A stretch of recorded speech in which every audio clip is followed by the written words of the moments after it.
क्या आपने कभी सोचा है कि एक वाइफ को अपने हस्बैंड से सबसे ज्यादा क्या चाहिए? महंगे गिफ्ट्स, हर जगह घूमना या फिर बड़ी बड़ी बातें? शायद नहीं। कई बार वाइफ को सिर्फ ये चाहिए होता है कि उसका हस्बैंड उसकी प्राइवेसी को प्रोटेक्ट करे, खासकर जब आप जॉइंट फैमिली में रहते हो, जहां घर में सिर्फ हस्बैंड वाइफ नहीं बल्कि पेरेंट्स, सिबलिंग्स और दूसरे फैमिली मेंबर्स भी होते हैं। और आज की वीडियो में मैं बताऊंगी 7 ऐसे वेज जिनसे एक हस्बैंड अपनी वाइफ की प्राइवेसी को प्रोटेक्ट कर सकता है। लेकिन नंबर 7 सबसे इंपॉर्टेंट है, क्योंकि अगर ये एक चीज रिलेशनशिप में नहीं है तो बाकी 6 चीजें भी अधूरी लग सकती हैं। तो वीडियो को एंड तक जरूर देखिए। नंबर 1, वाइफ की पर्सनल बातें फैमिली के साथ शेयर ना करें। सबसे पहली और सबसे इम्पॉर्टेंट बात, आपकी वाइफ ने अगर आपको अपनी कोई पर्सनल बात, इनसिक्योरिटी, डर या परेशानी बताई है, तो इसका मतलब ये नहीं कि आप उसे फैमिली के साथ शेयर कर दें। कभी कभी हस्बैंड सोचता है, मैं तो बस अपनी माँ से बात कर रहा था, लेकिन वाइफ के लिए ये बहुत बड़ी बात हो सकती है, क्योंकि उसने वो बात आपको ट्रस्ट करके बताई थी। हो सकता है वो चाहती हो कि सिर्फ उसका हस्बैंड ही उसके दिल की बात जाने।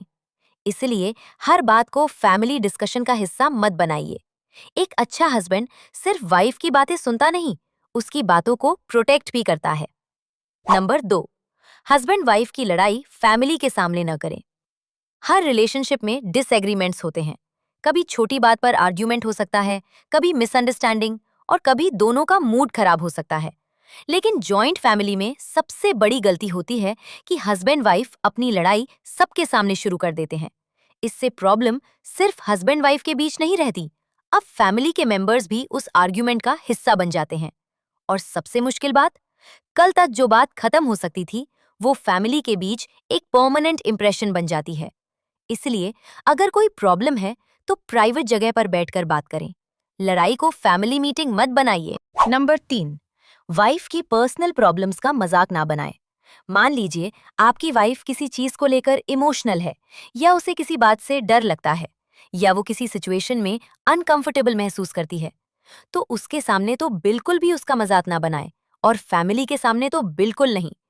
कभी कभी हस्बैंड मजाक में कह देता है, अरे ये तो बहुत सेंसिटिव है, इसको तो हर बात पर बुरा लग जाता है, ये तो ऐसी ही है। शायद आपको ये छोटी बात लगे, लेकिन आपकी वाइफ के दिल में ये बात बहुत गहराई तक जा सकती है, क्योंकि जिस इंसान के सामने वो सबसे ज्यादा वल्नरेबल होती है, अगर वही इंसान उसकी वीकनेस को दूसरों के सामने एक्सपोज कर दे, तो ट्रस्ट धीरे धीरे कम होने लगता है। ह्यूमर ऐसा हो जिसमें दोनों हंसें, ऐसा नहीं जिसमें एक हंसे और दूसरा अंदर से हर्ट हो। नंबर 4, वाइफ के फोन और मैसेजेस की प्राइवेसी रिस्पेक्ट करें। प्राइवेसी का मतलब सिर्फ कमरे या पर्सनल बातें नहीं है। आज के टाइम में फोन भी पर्सनल स्पेस का हिस्सा है। इसका मतलब ये नहीं कि हस्बैंड वाइफ के बीच सीक्रेट्स होने चाहिए, लेकिन ट्रस्ट और अननेसेसरी चेकिंग में फर्क होता है। अगर रिलेशनशिप में ट्रस्ट है तो हर नोटिफिकेशन, हर मैसेज और हर कॉन्वर्सेशन को सस्पिशियस नजर से देखना जरूरी नहीं। और खासकर फैमिली मेंबर्स के सामने वाइफ का फोन लेकर उसकी पर्सनल चीजें चेक करना, ये उसे अनकंफर्टेबल कर सकता है। रिलेशनशिप सर्विलेंस से नहीं, ट्रस्ट से स्ट्रांग होता है। नंबर 5, वाइफ को फैमिली के सामने रिस्पेक्ट दे। अब ये पॉइंट थोड़ा डीप है, क्योंकि प्राइवेसी सिर्फ ये नहीं है कि आप उसकी बातें दूसरों से छुपाएं। प्राइवेसी का एक हिस्सा डिग्निटी और रिस्पेक्ट भी है। अगर वाइफ से कोई गलती हो गई तो उसे सबके सामने इंसल्ट करने की बजाय प्राइवेट में समझाइए। अगर कोई फैमिली मेंबर उसकी गलती को लेकर उसे एम्बैरेस कर रहा है, तो हस्बैंड को सिचुएशन को और बड़ा बनाने की बजाय कामली हैंडल करना चाहिए, क्योंकि वाइफ को ये महसूस होना चाहिए, मेरे हस्बैंड के सामने मैं सेफ हूं। उसे ये डर नहीं होना चाहिए कि अगर मुझसे कोई मिस्टेक हुई तो मेरा हस्बैंड भी सबके सामने मेरा मजाक बनाएगा। नंबर 6, वाइफ और फैमिली के बीच हर बात में मैसेंजर मत बने।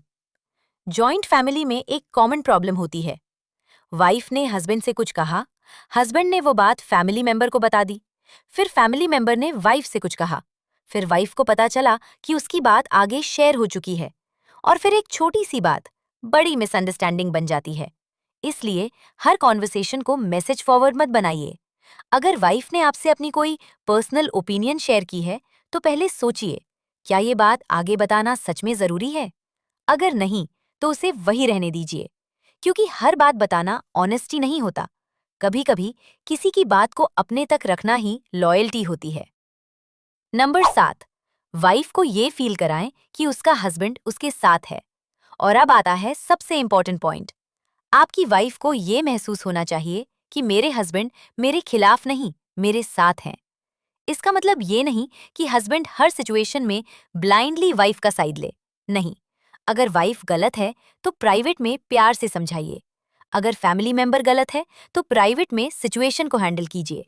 लेकिन वाइफ को फैमिली के सामने अकेला महसूस मत होने दीजिए, क्योंकि जॉइंट फैमिली में सबसे बड़ा डर तभी कभी ये नहीं होता कि लोग क्या कहेंगे, बल्कि ये होता है, अगर सब मेरे अगेंस्ट हो गए तो क्या मेरा हस्बैंड मेरे साथ खड़ा होगा?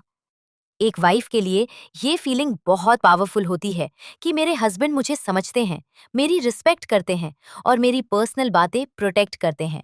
और यही ट्रस्ट मैरिज को स्ट्रांग बनाता है। तो ये थे 7 ways to protect your wife's privacy in a joint family.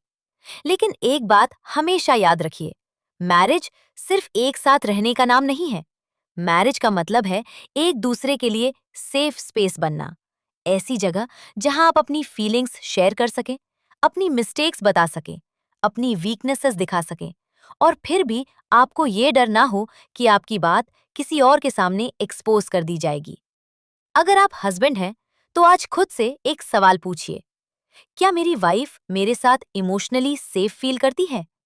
और अगर इसका जवाब हाँ है, तो समझिए आपने अपनी मैरिज की सबसे खूबसूरत चीजों में से एक हासिल कर ली है।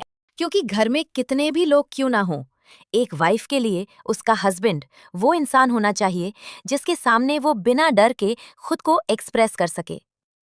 अगर आपको ये वीडियो यूजफुल लगी हो, तो इसे उस इंसान के साथ जरूर शेयर करें जिसे इसकी जरूरत हो।